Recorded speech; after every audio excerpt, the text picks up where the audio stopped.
Segunda Coríntios, capítulo 5. Sabemos que, se for destruída a temporária habitação terrena em que vivemos, temos da parte de Deus um edifício, uma casa eterna nos céus, não construída por mãos humanas. Enquanto isso, gememos, desejando ser revestidos da nossa habitação celestial, porque estando vestidos, não seremos encontrados nus. Pois, enquanto estamos nesta casa, gememos e nos angustiamos, porque não queremos ser despidos, mas revestidos da nossa habitação celestial, para que aquilo que é mortal seja absorvido pela vida. Foi Deus que nos preparou para esse propósito, dando-nos o Espírito como garantia do que está por vir.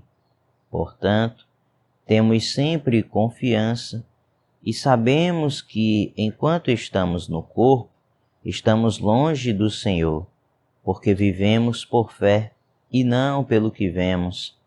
Temos, pois, confiança e preferimos estar ausentes do corpo e habitar com o Senhor. Por isso, temos o propósito de lhe agradar, quer estejamos no corpo, quer o deixemos. Pois todos nós devemos comparecer perante o tribunal de Cristo, para que cada um receba de acordo com as obras praticadas por meio do corpo, quer sejam boas, quer sejam más. Uma vez que conhecemos o temor ao Senhor, procuramos persuadir os homens. O que somos está manifesto diante de Deus e esperamos que esteja manifesto também diante da consciência de vocês. Não estamos tentando novamente recomendar-nos a vocês, porém, estamos dando a oportunidade de exultarem em nós, para que tenham o que responder aos que se vangloriam das aparências e não do que está no coração. Se enlouquecemos, é por amor a Deus. Se conservamos o juízo, é por amor a vocês. Pois o amor de Cristo nos constrange, porque estamos convencidos de que um morreu por todos, logo todos morreram. E ele morreu por todos, para que aqueles que vivem já não vivam mais para si mesmos, mas para aquele que por eles morreu e ressuscitou. De modo que, de agora em diante, a ninguém mais consideramos do ponto de vista humano, ainda que antes tenhamos considerado Cristo dessa forma, agora já não o consideramos assim. Portanto, se alguém está em Cristo, é nova criação. As coisas antigas já passaram, eis que surgiram coisas novas. Tudo isso provém de Deus, que nos reconciliou consigo, mesmo por meio de Cristo, e nos deu o ministério da reconciliação. Ou seja, que Deus em Cristo estava reconciliando consigo o mundo, não levando em conta os pecados dos homens, e nos confiou a mensagem da reconciliação. Portanto, somos embaixadores de Cristo, como se Deus estivesse fazendo o seu apelo por nosso intermédio. Por amor a Cristo suplicamos, reconciliem-se com Deus. Deus tornou pecado por nós aquele que não tinha pecado, para que nele nos tornássemos justiça de Deus.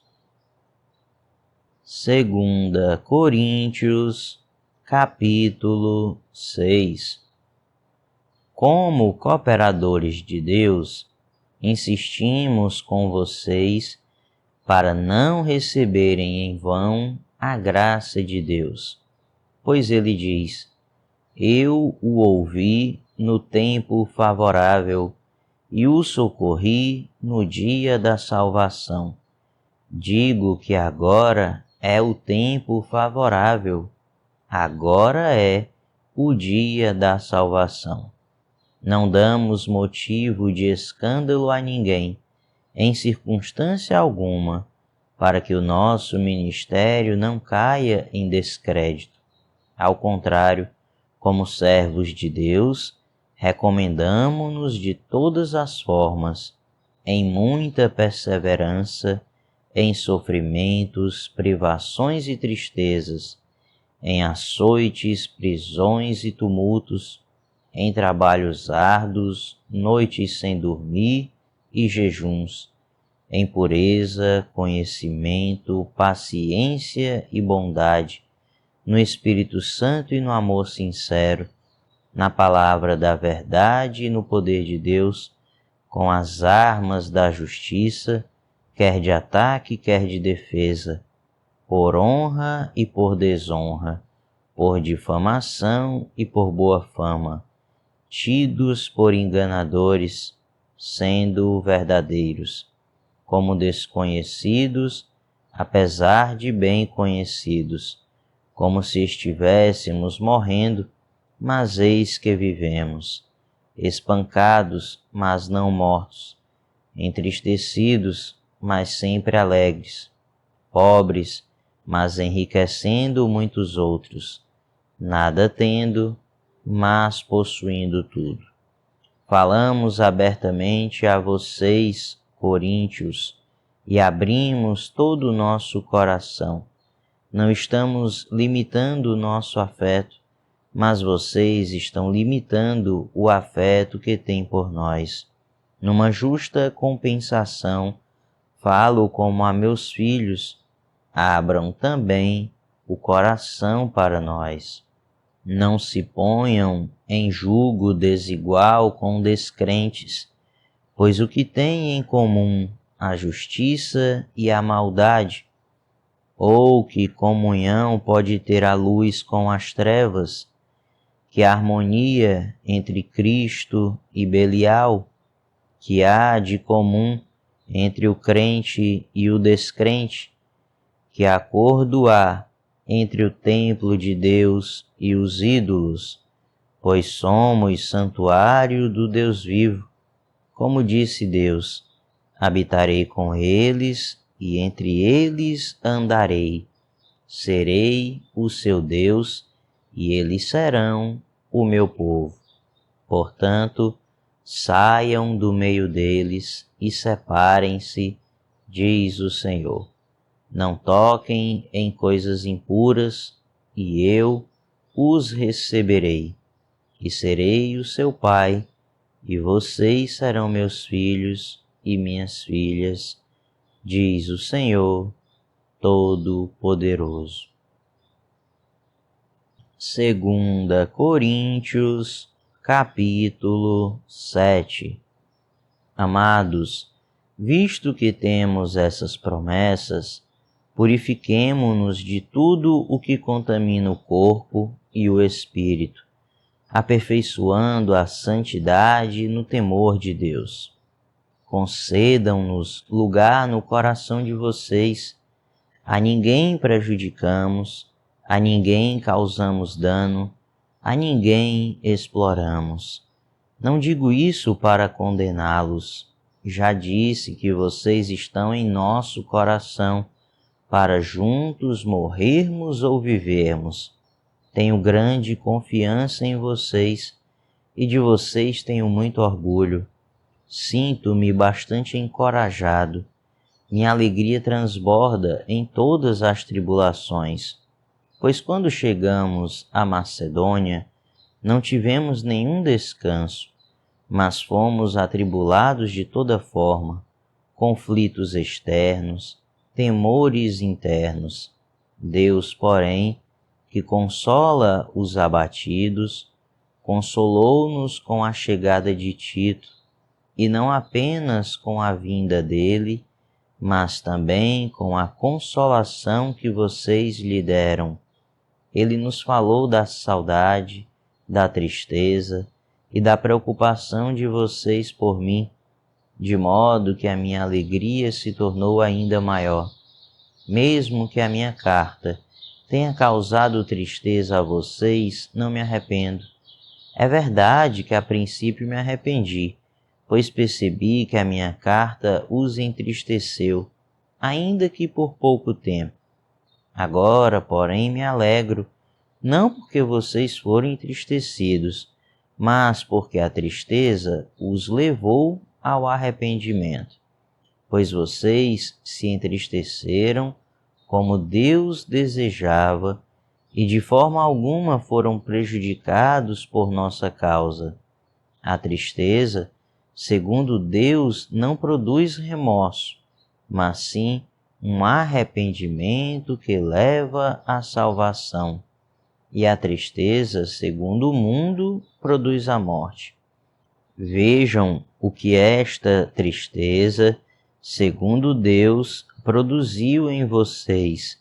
Que dedicação, que desculpas, que indignação, que temor, que saudade, que preocupação, que desejo de ver a justiça feita. Em tudo, vocês se mostraram inocentes a esse respeito.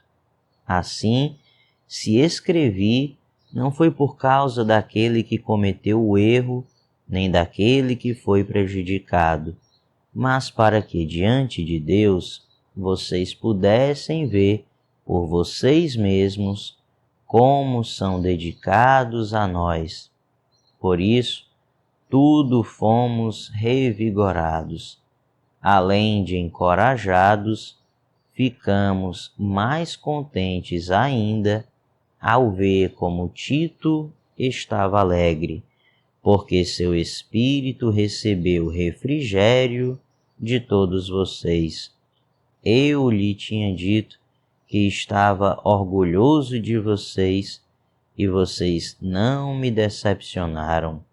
Da mesma forma que era verdade tudo o que dissemos, o orgulho que temos de vocês diante de Tito também mostrou-se verdadeiro, e a afeição dele por vocês fica maior ainda quando lembra que todos vocês foram obedientes, recebendo-o com temor e tremor.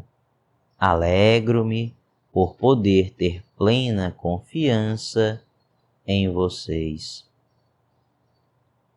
2 Coríntios, capítulo 8. Agora, irmãos, queremos que vocês tomem conhecimento da graça que Deus concedeu às igrejas da Macedônia. No meio da mais severa tribulação, a grande alegria e a extrema pobreza deles transbordaram em rica generosidade, pois dou testemunho de que eles deram tudo quanto podiam e até além do que podiam. Por iniciativa própria, eles nos suplicaram insistentemente o privilégio de participar da assistência aos santos, e não somente fizeram o que esperávamos, mas entregaram-se primeiramente a si mesmos, ao Senhor e depois a nós, pela vontade de Deus. Assim, recomendamos a Tito que, assim como ele já havia começado, também completasse esse ato de graça da parte de vocês. Todavia, assim como vocês se destacam em tudo, na fé, na palavra, no conhecimento, na dedicação completa e no amor que vocês têm por nós, destaquem-se também neste privilégio de contribuir. Não estou dando uma ordem, mas quero verificar a sinceridade do amor de vocês, comparando-o com a dedicação dos outros, pois vocês conhecem a graça de nosso Senhor Jesus Cristo, que sendo rico se fez pobre por amor de vocês, para que por meio de sua pobreza vocês se tornassem ricos. Este é meu conselho. Convém que vocês contribuam, já que desde o ano passado vocês foram os primeiros, não somente a contribuir, mas também a propor esse plano. Agora, completem a obra para que a forte disposição de realizá-la seja igualada pelo zelo em concluí-la, de acordo com os bens que vocês possuem. Porque, se há prontidão, a contribuição é aceitável de acordo com aquilo que alguém tem e não de acordo com o que não tem. Nosso desejo não é que outros sejam aliviados enquanto vocês são sobrecarregados, mas que haja igualdade. No presente momento, a fartura de vocês suprirá a necessidade deles, para que, por sua vez, a fartura deles supra a necessidade de vocês. Então haverá igualdade, como está escrito: quem tinha recolhido muito não teve demais, e não faltou a quem tinha recolhido pouco. Agradeço a Deus ter Ele posto no coração de Tito o mesmo cuidado que tenho por vocês, pois Tito não apenas aceitou o nosso pedido, mas está indo até vocês com muito entusiasmo e por iniciativa própria. Com ele estamos enviando o irmão que é recomendado por todas as igrejas por seu serviço no Evangelho. Não só por isso, mas ele também foi escolhido pelas igrejas para nos acompanhar quando formos ministrar esta doação, o que fazemos para honrar o próprio Senhor e mostrar a nossa disposição. Queremos evitar que alguém nos critique quanto ao nosso modo de administrar essa generosa oferta, pois estamos tendo o cuidado de fazer o que é correto, não apenas aos olhos do Senhor, mas também aos olhos dos homens.